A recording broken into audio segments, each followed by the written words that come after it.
Hindi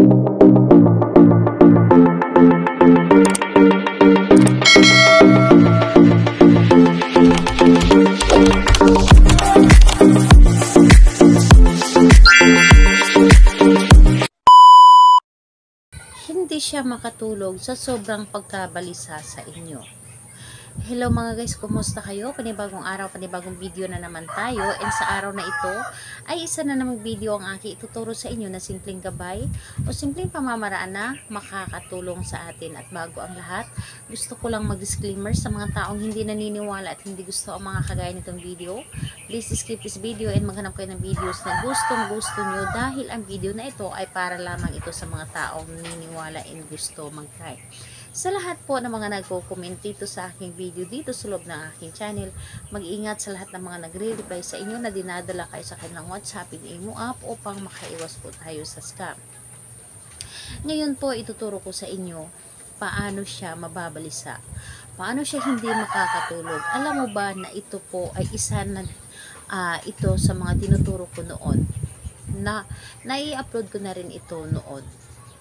Sobra pong maraming nakapag-testimony po kung gaano ito ka-epektibo para sa kanila. Talaga namang yung partner nila ay kahit ilang buwan nang hindi sila nagkukontakan na ay nababalisa ito. Talagang hindi makakatulog dahil walang ibang laman yung kanyang isip kundi ikaw lamang. So ituturo ko ito sa inyo. Pero para lamang ito sa mga mag-partner na babae at lalaki lamang. Pasensya muna sa mga parihas ang kasarian. So, marami pa naman tayong mga rituals na pwede para sa inyo na parihas ang gender. Para lang muna ito sa mga mag-partner na babae at lalaki lamang. So, ang gagawin or ang dapat nating ihanda dito is kailangan natin dito ng larawan. So, kailangan natin dito ng larawan and kailangan din natin dito ng garapon. Garapon na clear po dapat. Kailangan din natin dito ng panali at stick. So, yun po ang dapat nating ihanda. So, ngayon kapag ready na yung aking mga naibanggit na ating gagamitin, ang isunod nyo pong i-ready ang inyong sarili. I-claim po ninyo sa inyong sarili na gustong-gusto po ninyo itong gawin. I-claim ninyo na ito ay makakatulong sa inyo, ito ay para sa inyo, and dapat ay buo ang inyong loob sa paggawa. So, kapag ready ka na, pwede mo na itong umpisahan. Ang gagawin mo lamang dito ay napakadali at napakasimple lamang. Itong larawan ni Target, dapat po yung larawan niya ay ganito po, naka-photo copy or di kaya printed. Larawan niya, ang gagawin po niyo ay ilagay nyo lamang ito dito sa loob ng garapon. Ilagay po ninyo ito dito sa loob ng garapon, takpan, at kunin yung panali. Pwede yung ribbon, pwede yung yarn, or di kaya kahit na ano, or sinulid, pwede. Pero kung ganito naman kalaki, baka po maputol yung sinulid.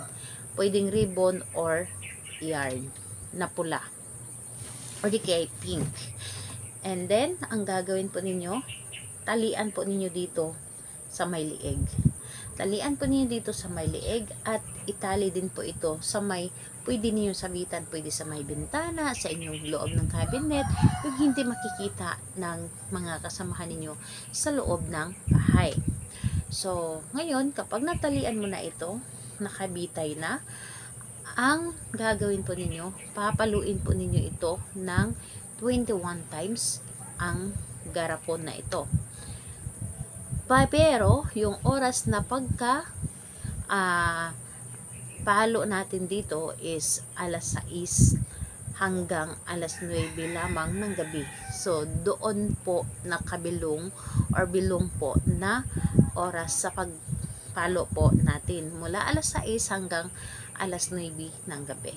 Pwede kang pumalo ng alas 7, alas 8 hanggang alas 9. Depende po sa inyo.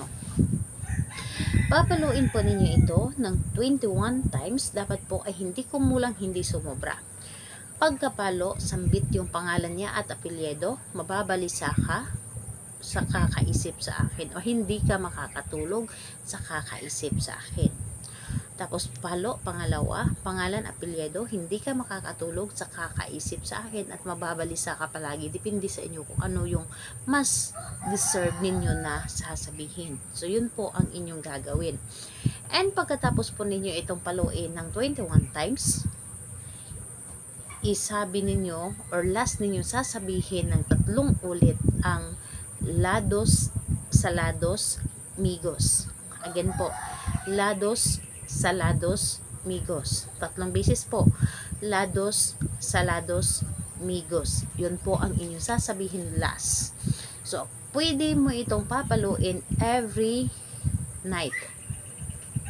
Gabi-gabi po ninyo itong papaluin. Basta hindi nyo lang po makakalimutan. Mas maganda kung hindi ninyo ito makakalimutan para paluin ninyo gabi-gabi. Asahan po ninyo yung taong ginawa ninyo nito, lalo na kapag kayo ay malayo sa isa't isa o di kayo naghihiwalay, magpaparamdam at magpaparamdam ito sa inyo. So, ayun po, napaka-efektibo po talaga nito. Basta't galing lamang sa inyong puso ang paggawa nito. So, paggawa natin nito is kailangan Friday or Tuesday lamang. Hindi pwede sa ibang araw. Pero sa pagpalo, pwede na siyang everyday or every night. So, ayun po, nasabi ko na kung anong oras sa pagpalo nito at ano ang dapat gagawin. Salamat po sa inyo. Bye-bye everyone. God bless us all.